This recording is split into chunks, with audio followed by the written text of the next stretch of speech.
अचानक त्याला हरिण दिसलेलं आहे पारद्याला आणि हरणाला सुद्धा चाहूल लागलेली कुणीतरी आपल्याकडे आलेलं आहे.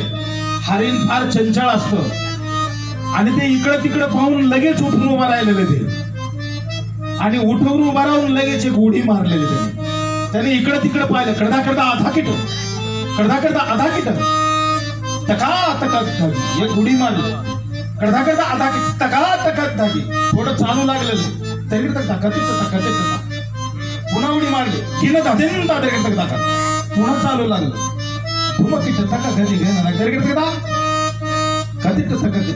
धादेन दादर तका आणि इकडं तिकडं पाहिलं त्यांनी त्याला पारदी दिसलं नाही. इकडं तिकडं पाहून तो लगेच असं प्रत्येक वेळेस अशी उडी मारी चाललेली